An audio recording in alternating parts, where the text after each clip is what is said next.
Hello दोस्तों, कैसे हैं आप लोग? अच्छे तो हैं ना? ध्यान तो रखते हैं ना आप अपना? किसी और के भरोसे तो नहीं छोड़ा आपने? चलिए, आज क्वेश्चन नंबर कौन सी बात करनी है? क्वेश्चन नंबर 8वां है। चलो, क्वेश्चन 8 की बात करनी है। क्वेश्चन 8 ही है ना? क्वेश्चन 8 ये कह रहा है कि एक आयत हमें दिया गया है जिसमें उसने कहा है कि विकर्ण AC कोण A और कोण C को समद्विभाजित करता है। मतलब कोण 1, 2 और ये 3, 4 हमें दिया क्या क्या है समझना। आयत दिया है, आयत की आमने सामने की भुजाएं क्या होती हैं? बराबर होती हैं। चलो, इसको हमने कर दिया। तो हमें दिया है, अब ऊपर हम लिखते हैं दिया है। दिया है क्या क्या दिया है? हमें दिया है कि आपका AB बराबर हो जाएगा किसके? CD के। पहली चीज। दूसरी चीज हमें क्या दिया? AD बराबर हो जाएगा BC के। ये दिया गया है। दूसरा हमें काम क्या दिया है? कोण 1 बराबर है कोण 2 के और कोण 3 बराबर है कोण 4 के। ये सारी चीजें हमें गिवन है। ठीक है। सिद्ध हमें क्या करना है? विकर्ण BD दोनों कोण B और C को समद्विभाजित करता है। ये दूसरा पार्ट है। पहला पार्ट क्या है? ABC एक वर्ग है। अच्छा, वर्ग की कंडीशन क्या होती है? यहीं पे हम लोग लिख लेते हैं। वर्ग की कंडीशन होती है, देखो वर्ग और आयत में एक चीज तो कॉमन होती है कि सारे कोण क्या होते हैं? 90 अंश होते हैं। तो अगर इसने आयत कहा है तो कोण 1, कोण B, कोण C, कोण D 90 अंश होंगे। वो हमें सिद्ध नहीं करना है। वर्ग में और आयत में अंतर यही होता है कि वर्ग में चारों भुजाएं बराबर होती हैं, आयत में आमने सामने की भुजाएं बराबर होती हैं। अगर किसी तरीके से हमने इसकी सारी भुजाओं को बराबर सिद्ध कर दिया तो हमारा क्या हो जाएगा? ये एक तरीके से वर्ग क्या हो जाएगा? वर्ग सिद्ध हो जाएगा। तो हमें क्या सिद्ध करना है? AB बराबर होगा BC के, बराबर होगा CD के, बराबर होगा DA के। इतनी चीज समझ में है। चलिए, अब हम बात करते हैं त्रिभुज। दो त्रिभुज इसमें आपको दिख रहे होंगे और ये तो इन्हीं दो त्रिभुजों को हम लोग पहले लेते हैं। त्रिभुज, पहला त्रिभुज, त्रिभुज ADC में एक बात बताओ, त्रिभुज ADC में आपकी त्रिभुज ADC में 1 और 3 तो हमें नहीं दिया गया, तो अभी ऐसे नहीं लेंगे। अब समझना थोड़ा सा बात को। अगर ये दोनों एक तरीके से क्या है? आयत है, तो इनकी सामने वाली भुजाएं क्या होगी? समांतर होंगी। इतनी तो पता है आपको। मतलब DC समांतर होगी AB की। इतनी चीज पता है तो लिखो जरा सा। DC समांतर है AB के। है। अब जब दो समांतर रेखाओं को एक तिर्यक रेखा काटती है ऐसे, इस प्रकार से, तो ये कोण 3 है हमारा, ये कोण 2 है। जब दो समांतर रेखाओं को एक तिर्यक रेखा काटती है तो एकांतर अंतः कोण आपस में बराबर होते हैं। तो हम यहां से कह सकते हैं कि नहीं कि कोण 2 बराबर हो जाएगा कोण 3 से। कहां से? एकांतर अंतः कोण बराबर होते हैं। एकांतर अंतः कोण क्या होते हैं? बराबर होते हैं। होते हैं। इतना सिद्ध कर दिया। मतलब कोण 1, कोण हमारा 2 किसके बराबर हो गया? कोण 3 के। ठीक इसी प्रकार से आपका AD समांतर होगा कि नहीं BC के? ठीक है। तो आपका AD समांतर होगा BC के। ठीक है। कहां से? अच्छा, ये आयत है, ये भी आप लिख दो, ये आयत है, ये भी आयत है। ठीक है। तो अब एक बात बताओ, जब ये दो ऐसे करके समांतर हैं तो इनकी ये जो ये वाला कोण है हमारा, अब इसको A मान लो और इसको C मान लो। अच्छा, नीचे से गया है, रुको एक मिनट। ऐसे कुछ चित्र बना है। ये आपका C है, ये A है। अच्छा, ये मैंने बढ़ा दिया, आप बढ़ा सकते हो ना इस तरीके से, इतना तो पता होगा आपको। तो कोण आपका ये वाला 1 और ये वाला कोण 4, तो क्या कोण 1 4, कोण 1 और कोण 4 बराबर नहीं होंगे? कोण 1 बराबर कोण 4 होंगे। कहां से होंगे? तो ये भैया एकांतर अंतः कोण है। एकांतर अंतः कोण बराबर होते हैं। ठीक है, बराबर होते हैं। यहां तक बात समझ में आई? एकांतर अंतः कोण आपस में क्या होते हैं? बराबर होते हैं। मतलब हमने 2 सिद्ध कर दिया 3 के, 1 सिद्ध कर दिया 4 के। यहां तक बात समझ में आई? ठीक है। अब गौर से समझना, हमें दिया क्या था? 1 बराबर है 2 के। 1 बराबर है 2 के। आप समझना, कोण 1 बराबर है कोण 2 के, और कोण 2 किसके बराबर है? कोण 3 की। और कोण 1 किसके बराबर है? कोण 4 के। मतलब ओवरऑल यहां से अभी हमें चारों कोण आपस में बराबर हो गए कि नहीं हो गए? ठीक है। और जैसे ही ये चारों कोण आपस में क्या हो गए? बराबर हो गए, तो अब समझना, कोण 1 के सामने वाली भुजा डीसी कोण 4 की भुजा के सामने डीसी बराबर होगी कि नहीं होगी, इतनी चीज समझ में। ठीक इसी प्रकार से कोण 3 के सामने वाली भुजा कोण 2 के सामने वाली भुजा के बराबर होगी। अब ये चारों कोण आपस में क्या है, बराबर हैं, तो इनके सामने वाली चारों भुजाएं आपस में बराबर हो जाएंगी कि नहीं हो जाएंगी। आप प्रमेय पढ़े हो, बराबर कोण के सामने वाली भुजा बराबर होती है।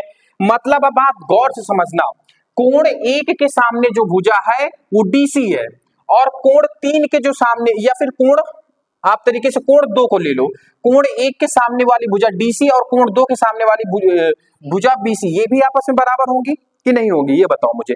या फिर आप इसी का नियम लेके ऐसे लिख दो, कोण 1 के सामने वाली कौन सी भुजा है, डीसी है, तो डीसी किसके बराबर होगी, कोण 2 के सामने वाली कौन सी भुजा है, बीसी के। कोण 3 के सामने वाली भुजा कौन सी है, कोण 3 के सामने वाली भुजा एडी है, एडी।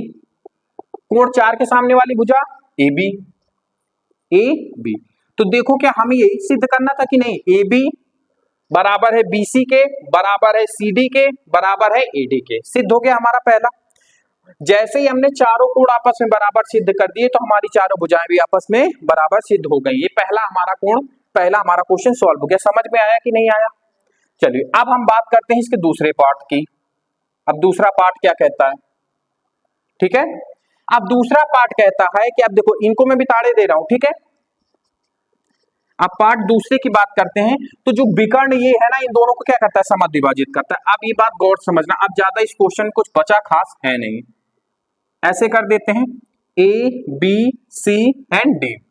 यहां पर कोण 1 बनेगा, कोण 2 बनेगा, या फिर यहाँ पे 4 हो गए, 5 ले लो, 6 ले लो, 7 ले लो और 8 ले लो। हमें इनको आपस में बराबर सिद्ध करना, यही तो कहा है। या फिर आप मोटा मोटा ले लो, 6 बराबर 5 बराबर 6 सिद्ध करना, 7 बराबर 8 सिद्ध करना है, तभी तो समद्विभाजित करेगा। अब हम अभी सिद्ध करके आए हैं कि चारों भुजाएं आपस में क्या है, बराबर हैं, तो इनको बराबर आपस में चारों भुजाएं कर दें। कहां से हमें दिया गया है, ठीक है। तो अब बात करते हैं त्रिभुज। अभी आज सेकंड क्वेश्चन है, त्रिभुज ए डी बी में, ए डी बी में। अब बात गौर समझना, क्या एडी बराबर है एबी के, बराबर है, क्योंकि वर्ग हमने सिद्ध कर चुके हैं। तो एबी बराबर हो जाएगी किसके, एडी के। कहां से, तो भैया हम सिद्ध कर चुके हैं, क्योंकि ये हमने क्या सिद्ध किया है, वर्ग है, सिद्ध कर चुके हैं, ठीक है। अब एबी के सामने कौन सा कोण है, कोण 6 बराबर होगा, एडी के सामने कोण कौन सा है, कोण 8 के। इसको समीकरण फर्स्ट ले लो, क्या ले लो, समीकरण फर्स्ट। आप त्रिभुज देखो, त्रिभुज ये वाला बीसीडी में, त्रिभुज बीसीडी में। अब एक बात बताओ, क्या आपका बीसी बराबर है सीडी के, कहां से, तो भैया हम ये सिद्ध कर चुके हैं, सिद्ध कर चुके हैं। आप यहां पर भी लिख सकते हो, बराबर भुजाओं के सम्मुख कोण बराबर होते हैं, ऐसे लिख दो अगर आपको नहीं समझ में आ रहा है तो, ठीक है, नहीं ज्यादा डायरेक्ट हो जाएगा। बराबर भुजा के सम्मुख कोण बराबर होते हैं, बराबर होते हैं, ठीक है। यहां तक बात समझ में। अब इसको समीकरण 1 डाल दो, ऐसे करके समीकरण 1। अब एक बात बताओ, बीसी के सामने कौन सा कोण है, बीसी के सामने कोण 5 है, कोण 5 बराबर होगा सीडी, सीडी के सामने कोण कौन सा है, कोण 7। कहां से बराबर होगा पता है आपको, बराबर भुजाओं के सामने कोण, बराबर भुजा के सम्मुख कोण क्या होते हैं, बराबर होते हैं, ठीक है। यहां तक बात समझ में। इसको समीकरण क्या रख लो, 2 रख लो। अब हमने सिद्ध क्या कर दिया, 5 बराबर है 7 के, 6 बराबर है 8 के, यही तो सिद्ध किए हमने। चलो अब हमें एक बात बताओ, आप लोग गौर से समझना, अगर ये एक वर्ग हमने सिद्ध कर चुके हैं तो इसके आमने सामने की भुजाएं समांतर होंगी कि नहीं होंगी, बिल्कुल होंगी। मतलब सीडी समांतर होगी एबी के। अगर ये दोनों ऐसे समांतर हैं, बात बहुत गौर समझना, तो ये जो ऐसे गई हैं, तो ये कोण जो 5 है वो कोण 8 के बराबर होगा कि नहीं होगा। समांतर रेखाओं की तिर्यक रेखा काटती तो एकांतर अंतः कोण बराबर होते हैं। तो आप अब यहां से नई चीज उठाओगे, क्या उठाओगे, ए बी समांतर होगी CD के, ठीक है। कहां से? तो ये एक वर्ग है, वर्ग से, ठीक है। तो अब आप क्या कह सकते हो, कोण 5 बराबर होगा कोण 8 के, कोण 5 बराबर होगा कोण 8 के। कहां से होगा? तो एकांतर अंतः कोण है, एकांतर अंतः कोण से। यहां तक बात समझ में आई आपको? ठीक इसी प्रकार से अब इसको समीकरण तीसरा डाल दो, ठीक है। ठीक इसी प्रकार से ये दोनों रेखाएं भी समांतर होंगी कि नहीं होंगी? ऐसे, और इनको D से B तक जाना है हमें, D से B तक हम गए, और यहाँ पे कोण क्या है? कोण 6 है, यहाँ पे कोण 7 है। ये क्या है? आपका D है, ये आपका C है, ये आपका एक तरीके से देखा जाए तो ये कौन सा है? ये आपका B है, ये आपका D है, ठीक है। तो अब एक बात बताओ, आपका AD समांतर होंगे किसके?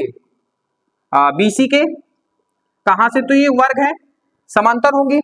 तो अब देखो समांतर है तो एकांतर अंतः कोण यहां पर भी बराबर होंगे, तो कोण 6 बराबर होगा कोण 7 के।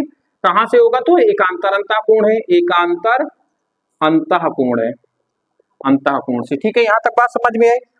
इसको समीकरण आप क्या डाल दो? 4। अब बात गौर से समझना, कोण 6 बराबर है 8 के, 8 बराबर है 5 के, 5 बराबर है 7 के, 7 बराबर है 6 के। ओवरऑल क्या हो गए? आपस में बराबर हो गए। तो अब क्या लिखेंगे? समीकरण 1, 2, 3 व 4 की तुलना करने पर, जैसे ही आप तुलना करोगे तो कोण 5 बराबर होगा कोण 6 के, बराबर होगा कोण 7 के, बराबर होगा कोण 8 के। अब जब ये सभी कोण आपस में बराबर है तो आपका ये सेकंड वाला सिद्ध हो गया कि विकर्ण BD दोनों कोण B और C को समद्विभाजित करते हैं। तो क्या लिखोगे? रेखा BD B व C को समद्विभाजित करती है, समद्विभाजित करती है।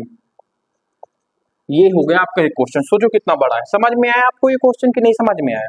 स्टेप वाइज स्टेप फॉलो करना, आपका सब चीज अच्छे से हो जाएगा, ठीक है। स्टेप फॉलो नहीं करोगे तो आपका नहीं हो पाएगा, ठीक है। एक बार और समझा दें या फिर आपको समझ में आ गया? आ गया है ना? ऑनलाइन बच्चों को नहीं समझ में आया तो वो रिवर्स करके देख सकते हैं। नोट कर लो, फिर इसके बाद अगला क्वेश्चन समझाते हैं आपको। नोट कर लो जल्दी से।